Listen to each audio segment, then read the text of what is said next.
마가복음 37번째 시간입니다. 오늘 설교의 제목은 가장 중요한 계명, 이렇게 정했습니다.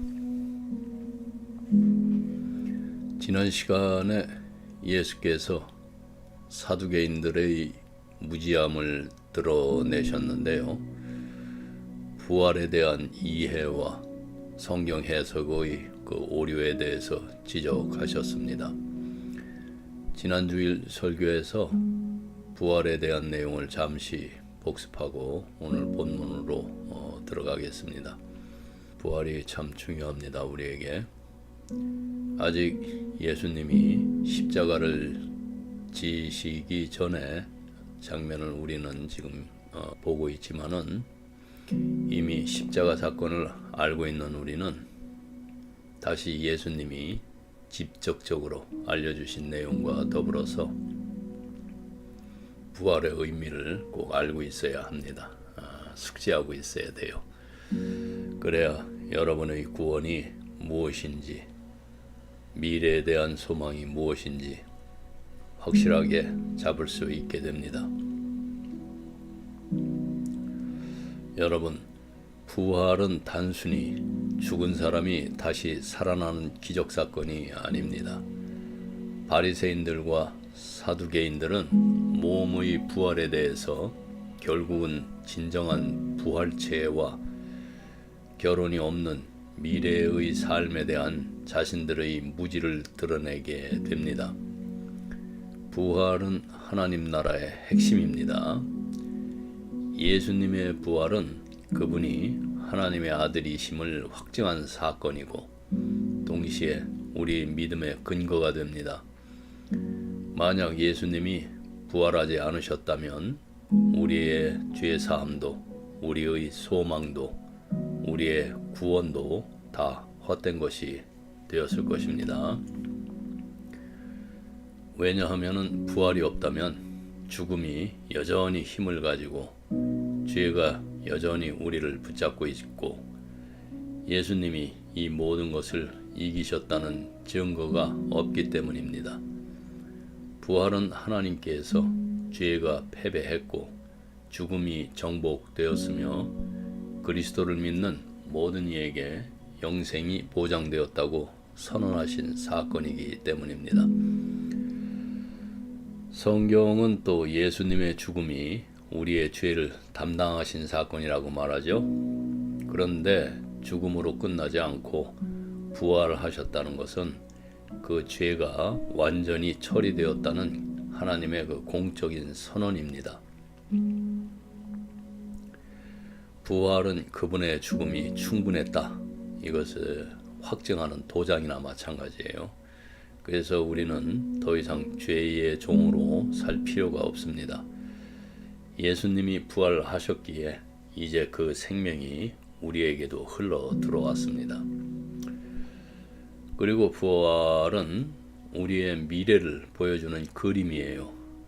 예수님의 부활은 단지 한 사람 예수의 사건이 아니라 장차 우리 모두가 참여하게 될 첫 열매입니다. 죽음은 끝이 아니라 문입니다. 예수님이 그 문을 열고 먼저 들어가셨고 우리도 그 길을 따라 들어가는 겁니다. 그래서 부활은 지금 이 순간에 우리 삶에 영향을 줍니다. 부활 신앙이 있는 사람은 세상의 가치관과 다르게 살아가죠. 두려움보다 소망으로, 절망보다는 기쁨으로, 자기 중심이 아니라 하나님 중심으로 살아갑니다. 부활은 그래서 단순한 과거 사건이 아니라 현재를 변화시키고 미래를 확정하는 하나님의 능력입니다. 그러니까 여러분, 부활은 교리적인 한 줄이 아니라 삶의 토대가 되는 것입니다. 이것이 바로 부활 신앙이라고 말할 수 있는 겁니다. 예수님의 부활이 사실이라면 우리의 신앙, 즉 우리의 인생, 우리의 죽음, 심지어 세상의 역사까지도 완전히 다른 의미를 갖게 됩니다.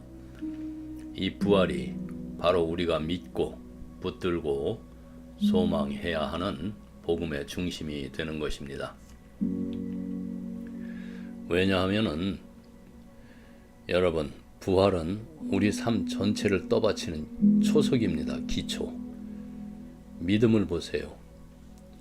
이제는 근거 없는 소망이 아니라 역사 속에서 무덤을 뚫고 나오신 구주를 향한 확실한 신뢰가 되죠. 삶을 보세요. 매일의 고통, 실패, 눈물까지도 더 이상 헛되지 않습니다. 죽음까지도 꺾으신 하나님께서 그 모든 과정을 당신의 큰 이야기 안에 사용하실 것을 확신할 수가 있습니다. 특히 죽음을 보세요. 예수님이 무덤을 깨고 나오셨다면 죽음은 끝이 아닙니다. 더 이상 막힌 벽이 아니라 영원한 생명으로 들어가는 문이 됩니다. 그리고 우리가 지금 살고 있는 이 역사를 보세요. 부활이 사실이라면 예수님은 단순한 교사나 예언자가 아니라 온 세상의 왕이십니다. 세상의 왕국과 나라들은 흥망성쇠를 거듭하면서 일어서고 멸망해 가지만 그분의 나라는 영원히 서 있을 것입니다. 이렇듯 부활은 복음의 심장이 되는 것입니다. 우리의 믿음과 삶, 죽음, 그리고 세상 모든 것에 확실한 의미와 소망, 그리고 흔들리지 않는 확신을 주는 사건이 되는 것입니다. 그래서 성경은 부활체를 썩지 않고 영광스럽고 강력하면서 신령한 몸이라고 말합니다.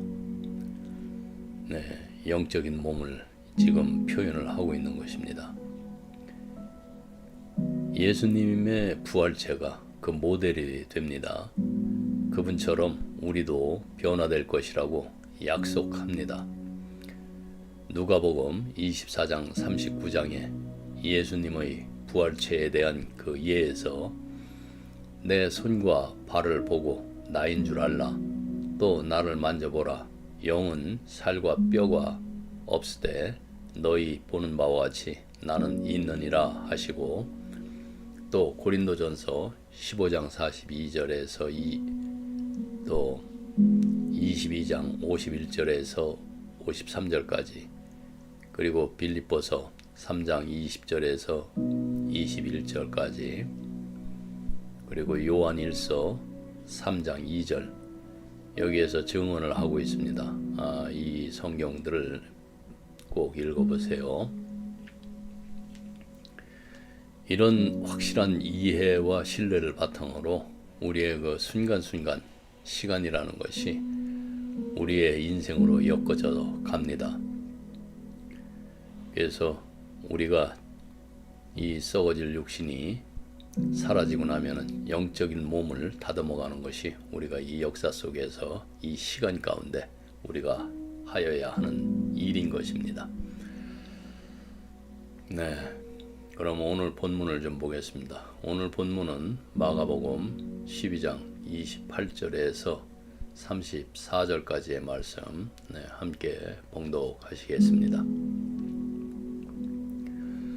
서기관 중 한 사람이 그들이 변론하는 것을 듣고 예수께서 잘 대답하신 줄 알고 나와 묻되 모든 계명 중에 첫째가 무엇이니까?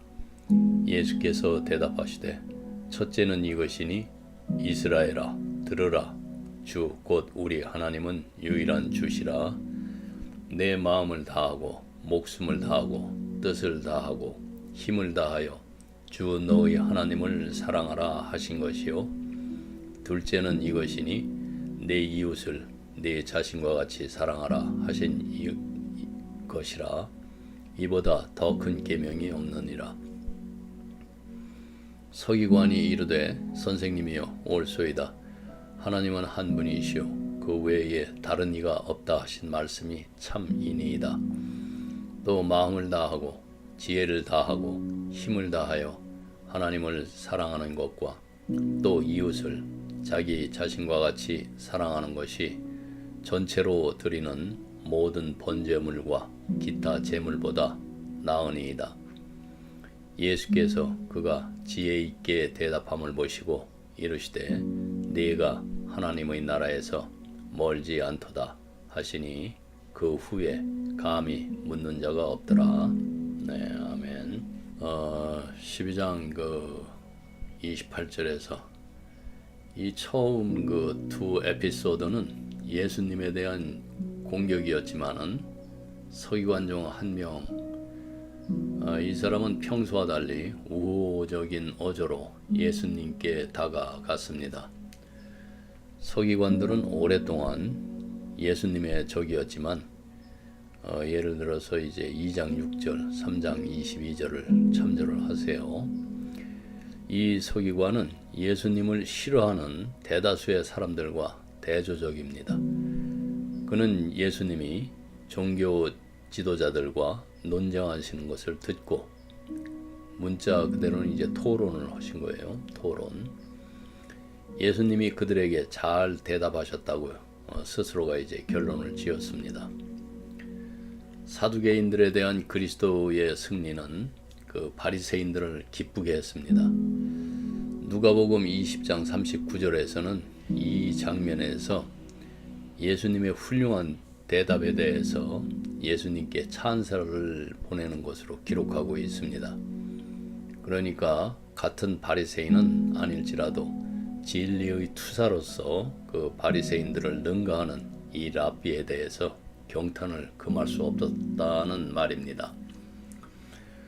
모든 계명 중 첫째 되는, 그러니까 가장 중요한 계명은 무엇입니까? 라는 그의 질문은 유대교 내에서 아주 큰 논쟁거리입니다.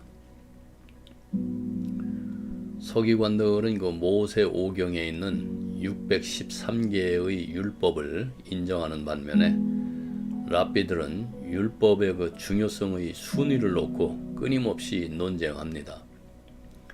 그의 질문은 마치 예수님께서 구약에서 가장 중요한 율법의 순위를 매기도록 미리 고안된 것처럼 이런 것 같습니다.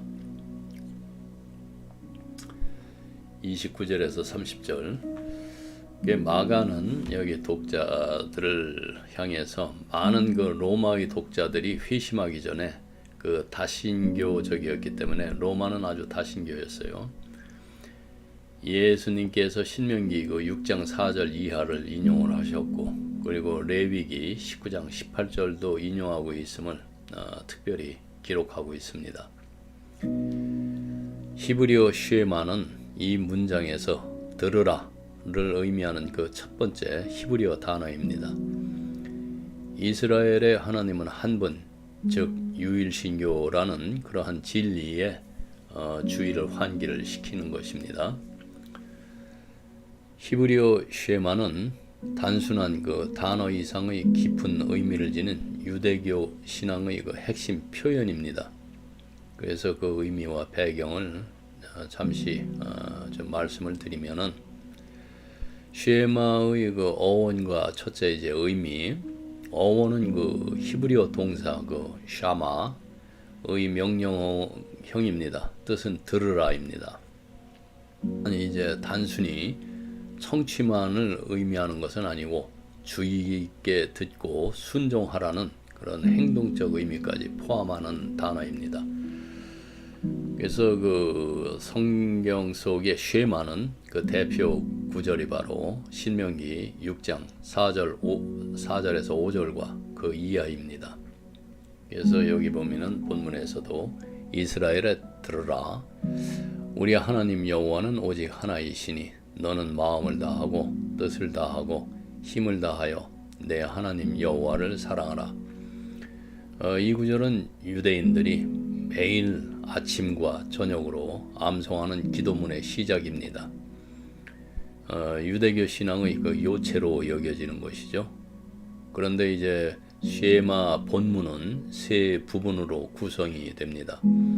그래서 신명기 그 6장 4절에서 9절까지의 말씀인데요. 하나님 사랑과 그 자녀 교육에 대한 내용입니다. 제가 읽어드리겠습니다. 이스라엘아 들으라. 우리 하나님 여호와는 오직 유일한 여호와이시니 너는 마음을 다하고 뜻을 다하고 힘을 다하여 내 하나님 여호와를 사랑하라. 오늘 내가 네게 명하는 이 말씀을 너는 마음에 새기고 네 자녀에게 부지런히 가르치며 집에 앉아 있을 때든지 길을 갈 때든지 누워 있을 때든지 일어날 때든지 이 말씀을 강론할 것이며 너는 또 그것을 내 손목에 매어 기호를 삼으며 내 미간에 붙여 표로 삼고 또 내 집 문설주와 바깥문에 기록할지니라. 네, 이렇게 9절까지 이런 말씀입니다. 그래서 두 번째로는 이제 신명기 11장에서 13절에서 21절까지 거기에 이제 순종의 축복과 불순종의 경고가 됩니다. 이 부분 여러분들이 참조를 하시고요. 그리고 이제 세 번째는 이제 민수기 15장 37절에서 41절까지 계명을 기억을 위한 옷에 단을 대고 술을 달고 그러한 명령들입니다. 그래서 참조를 하시고요. 민수기 15장 37절에서 41절까지입니다. 그런데 이제 이 쉐마가 유대 전통에서의 그 역할은 일종의 하나의 이제 신앙 고백문처럼 되어 있습니다. 그래서 유대인들은 쉐마를 통해서 하나님의 그 유일성과 또 사랑의 계명을 고백을 합니다. 그리고 자녀에게 하나님의 말씀을 부지런히 가르치라는 명령이 포함되어 있어서 가정 중심의 그 신앙 교육의 핵심이 되고, 그리고 이제 유대 남자 아이가 말을 배우기 시작할 때 가장 먼저 배우는 구절이고, 이제 순교자들이 죽음 직전 마지막으로 암송하는 기도이기도 합니다. 그래서 이것은 쉐마는 삶의 시작과 끝을 알리는 것입니다. 그러면 우리 이 신약을 가지고 있는 우리는 어떻게 어떤 시각으로 이것을 봐야 되는지, 예수님께서도 이제 오늘 본문인 그 12장 29절에서 가장 큰 계명을 말씀하실 때 쉐마의 그 첫 구절을 인용하시죠. 이것은 하나님 사랑이 율법의 핵심임을 강조한 것입니다. 구약이 그러니까 통틀어서 꽉 짜면은 사랑이란 말씀이에요. 예수님은 신명기 그 6장 5절을 계속해서 이제 인용하시고 하나님에 대한 사랑은 마음을 다해서 해야 한다는 것을 강조하시죠. 마음이 뭡니까? 마음은 내면의 삶의 중심이죠. 그래서 가장 중요한 계명에는 내 목숨을 다하여, 그러니까 목숨이 푸시케 하나님을 사랑하는 것도 포함이 되죠. 마가복음에서 이제 푸시케는 인간의 육체적 생명에 대해서 사용이 되는데요. 3장 4절을 참조를 하세요. 마가복음. 그리고 자신을 부인하고 십자가를 지고 그리스도를 따라야 한다는 의미의 그 예수님을 따르는 것에 대해서 은유적으로 사용이 됩니다. 그래서 사람의 푸시케는 그리스도의 그 제자도에서 잃어버릴 수 있지만 내세에서 이렇게 발견이 될 것이다. 즉 사람이 그리스도를 따르기 위해서 자신의 생명, 그러니까 자아라고도 해도 좋습니다. 육체적인 생명이 또 유지되는 것이 우리 자아 아니겠습니까? 그래서 그러한 자아를 이룰 수 있지만은 내세에서 그 생명을 다시 얻게 될 것이라는 말씀이에요. 반면에 이제 사람은 이기심으로 지금은 자신의 생명, 그러니까 그 푸시케를 구하지만 나중에 잃을 수 있습니다. 즉 반대로 어떤 사람은 자기 이기심 때문에 지금 당장은 자신의 생명, 푸시케를 지키려고 하지만 결국 그 생명을 영원히 잃을 수도 있습니다. 예수님은 많은 사람들을 위한 그 대속물로 자신의 그 생명을 주시기 위해서 오셨고, 마가복음 10장 45절 참조를 하세요. 그리고 동산에서 자신의 푸시케로 슬픔을 경험하셨습니다. 마가복음 14장 34절인데요. 한번 보겠습니다. 마가복음 14장 34절은 예수님께서 겟세마네 동산에서 이제 십자가를 앞두고 깊은 고뇌와 슬픔을 경험하시는 장면입니다. 그분은 제자에게 이렇게 말씀하십니다. 내 마음이 심히 고민하여 죽게 되었으니 너희는 여기 머물러 깨어 있으라. 예. 여기서 그는 이제 푸시케가 마음으로 번역이 되었는데요. 푸시케가 마음으로서 그 단순한 감정이 아니라 생명 전체, 존재의 그 깊은 내면을 뜻하는 단어로 해석이 되었습니다. 그러므로 예수님은 단지 슬퍼하신 것이 아니라 존재의 가장 깊은 곳에서부터 그 압도적인 고통과 죽음의 그림자에 휩싸이신 것입니다. 여러분들이 이런 고뇌에 차본 적이 있었나요? 그래서 겟세마네의 그 고뇌, 그러니까 인성과 신성의 이제 교차점이 된 장소죠. 그래서 위에서 말씀드린 그 푸시케의 슬픔이라는 것은 예수님은 인간으로서의 그 감정과 고통을 온전히 경험하셨습니다. 죽게 되었다는 표현은 단순한 비유가 아니라 실체적인 생명의 위협과 그 영적 고통을 나타냅니다. 그리고 이제 깨어 있으라. 제자들에게 요구하신 것은 단순한 그 육체적 깨어 있음이 아니라 영적 경계와 이제 동참을 말하는 것입니다.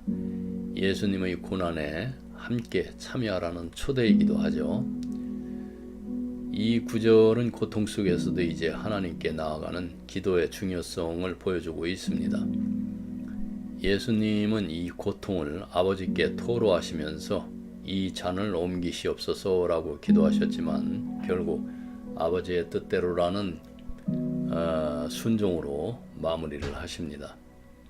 예수님의 그 기도의 자리가 어떤 것인지 이제 조금 어렴풋이 여러분들 이해를 하시겠죠? 그래서 이 장면은 예수님이 참 인간으로서 두려움, 슬픔, 고통을 느끼셨다는 것을, 즉 예수님의 인성을 보여주는 겁니다. 그럼에도 불구하고 자신의 뜻보다 하나님의 뜻을 따르신 모습은 신앙의 본질을 드러냅니다. 그러니까 예수님의 순종을 보시기 바랍니다. 고통 속에서도 하나님께 나아가고 그 뜻을 따르려는 자세는 오늘날 그 신자들에게도 깊은 교훈이 됩니다. 우리의 모범, 즉 이런 것이었구나 신앙이, 이렇게 알게 되죠.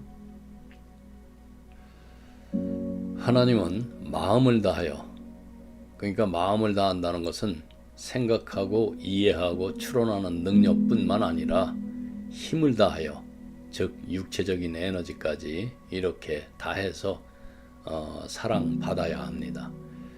예수님은 간단히 이것이 첫째 계명이다 이렇게 결론을 지으십니다. 12장 31절, 예수님은 이제 두 번째 계명에 내 이웃, 문자적으로 하면은 가까운 사람입니다. 그 누가복음 10장 25절에서 27절을 참조를 하세요. 그래서 내 이웃을 내 자신과 같이 사랑하라고 덧붙이십니다. 이 두 계명은 분리될 수 없이 연결되어 있습니다. 하나님을 사랑하려면 형제를 사랑해야 하기 때문입니다. 요한일서 4장 20절에서 21절을 참조를 하세요. 그리고 사도 바울은 사랑은 율법의 완성이라고 로마서 13장 10절에서 말씀하죠. 가르쳤고 율법조차도 이웃을 사랑하는 것으로 이제 요약될 수가 있습니다. 예수님은 이보다 더 큰 계명이 없다고 단호하게 말씀하셨습니다. 다른 사람을 사랑하는 기준은 자신을 사랑하는 것입니다. 신자들은 자신이 대접받고 싶은 대로 다른 사람을 대접해야 합니다. 마태복음 7장 12절을 참조를 하세요. 지금 이 말은 단순히 그 예절이 아니고 뭐 듣기 좋으라고 하는 이야기가 아니고 율법과 선지자들의 그 핵심 심장입니다. 쉽게 말해서 내가 존중받고 싶다면은 먼저 다른 사람을 존중해 주라는 뜻입니다. 실수했을 때 용서받고 싶다면 먼저 용서하는 사람이 되라는 겁니다. 친절을 받고 싶다면 먼저 친절을 건네라는 말씀입니다. 예수님이 하신 말씀은 장터에서 물건을 사고 파는 거래처럼 내가 이렇게 해줬으니까 너도 해줘 라는 뜻이 아닙니다. 오히려 내가 받기를 원하는 그 따뜻함과 존중을 계산하지 않고 먼저 베풀어라 라는 하나님의 마음을 닮은 삶의 태도를 가르치신 겁니다. 다시 말해서 받기 위해서 주는 것이 아니라 하나님께서 먼저 주신 사랑을 흘려보내는 것입니다. 이것은 단순한 거래가 아니라 변화의 시작입니다. 우리의 행동뿐만 아니라 우리 자신까지 변화시킵니다. 성도 여러분, 이 황금률을 단지 머리에만 새길 것이 아니라 삶 속에서 매일매일의 그 만남 가운데에서 실천함으로써 그 하늘 아버지께 받은 사랑을 흘려보내는 우리가 그 삶이 되어야 하는 것입니다. 이 말씀을 실천하는 것은 쉽습니다. 어렵지 않아요. 시행할 용기만 가지면 불친절히 몸에 밴 여러분들은 좀 시간이 걸릴지 모릅니다. 그러나 어렵지는 않습니다. 레위기 19장 18절에서 원수를 갚지 말며 동포를 원망하지 말며 내 이웃 사랑하기를 내 자신과 같이 사랑하라. 나는 여호와이니라. 이렇게 말씀하시죠. 그러니까 보복 안 하는 거, 복수하지 말란 말입니다. 그리고 뒷담화 안 치는 것, 이것이 이웃 사랑입니다.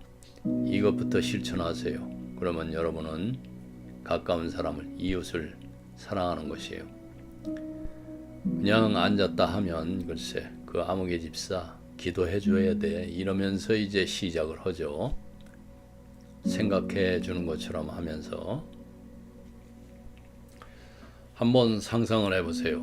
온 가족이 저녁 식탁에 둘러앉았는데 모두 피곤하고 배고프고 기분도 별로고 건드리면 짜증나는 판에, 그런데 한 사람이 먼저 웃으면서 음식을 덜어주고 부드럽게 말해줍니다. 그러자 조금씩 분위기가 바뀌죠. 다른 사람들도 미소를 짓고 말투가 부드러워지고 결국 웃음소리가 나오기 시작하죠. 예수님이 말씀하신 건 네가 나한테 잘하면 나도 잘해줄게가 아닙니다. 내가 먼저 시작할게.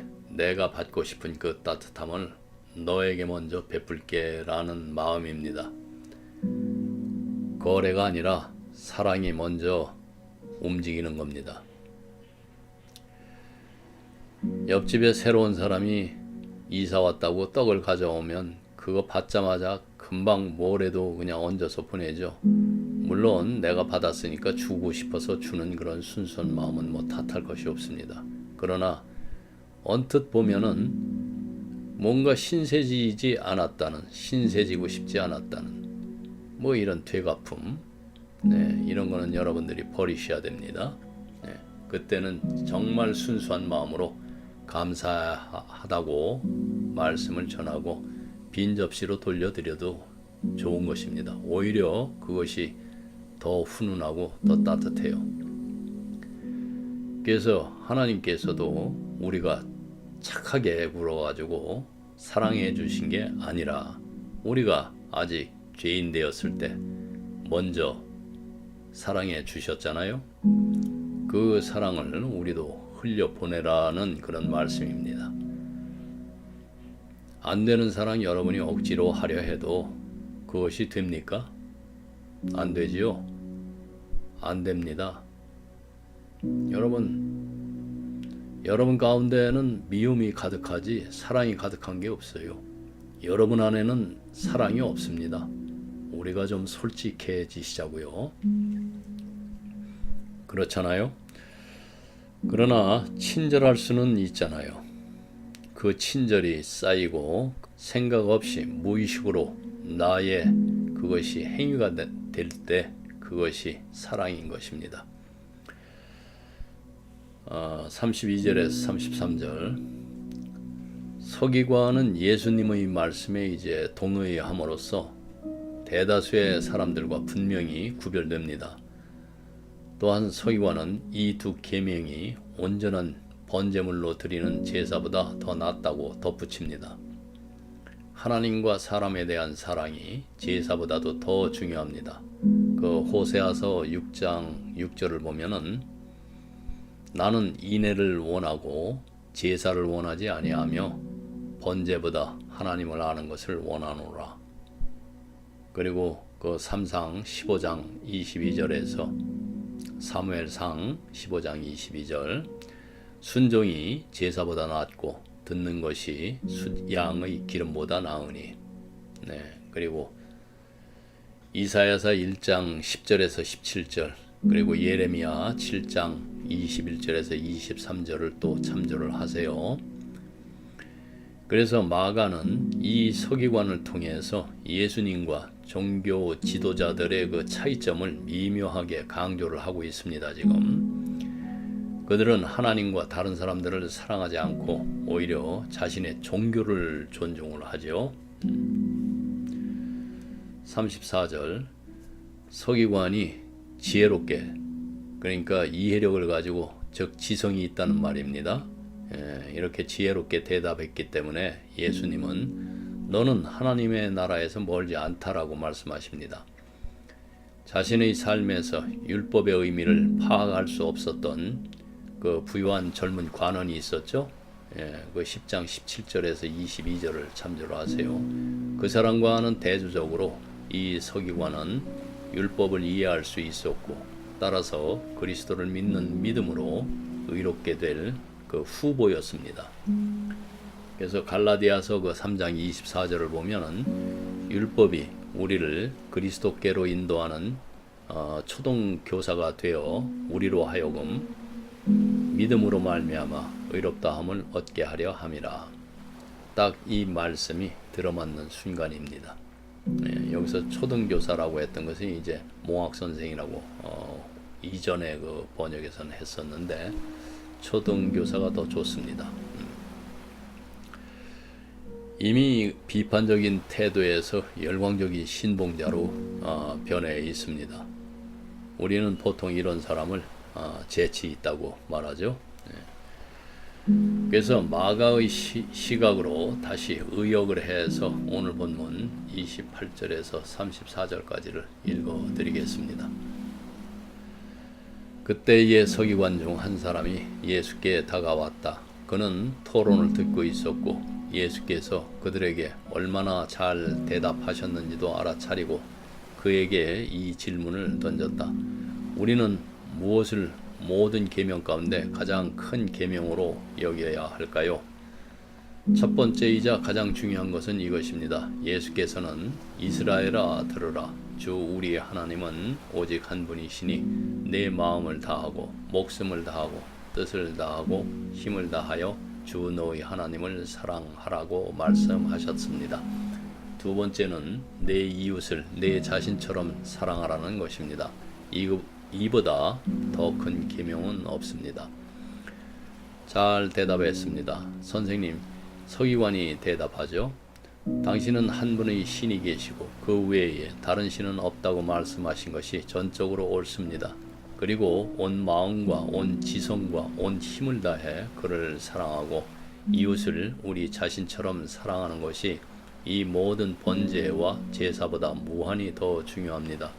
그러자 예수께서 그의 대답이 지혜롭다는 것을 알고 그에게 말씀하셨습니다. 당신은 하나님의 나라에서 멀지 않습니다. 그 후로 아무도 그에게 더 이상 질문을 할 수 없을 것 같았습니다. 네, 이제 예수께 다가가는 서기관은 진정한 종교의 그 진실에 매우 가까이 다가갔습니다. 그는 하나님에 대한 완전한 사랑과 이웃을 우리 자신처럼 사랑하는 것이 수많은 번제와 제사보다도 훨씬 더 중요하다는 것을 알 수 있습니다. 그는 문제의 핵심에 다가가기 시작했고, 그래서 예수는 그에게 하나님의 왕국에서 멀지 않다고 말씀하셨습니다. 우리는 불필요한 모든 것을 버리고 실제로 진정한 예배를 대신할 수 있는 모든 것을 버리는 것이 일상생활에서 무한한 수의 그 규칙과 규정에 얽매여 있던 예수님의 그 청중들을 놀라게 했을 것이라고 상상할 수가 있습니다. 예수님의 말씀을 듣던 사람들은 수많은 규칙과 규정 속에 묶여 살던 사람들이었습니다. 그런 그들이 불필요한 것들과 참된 예배를 대신하려는 모든 것을 버려야 한다는 말씀을 들었을 때 얼마나 그들이 놀랐을지 쉽게 상상할 수 있습니다. 예수님은 그들에게 너무나 놀라운 대답을 주었기 때문에 이제 당장은 더 이상 질문할 것이 없게 되었습니다. 네, 오늘은 여기까지 하겠습니다. 기도하시겠습니다.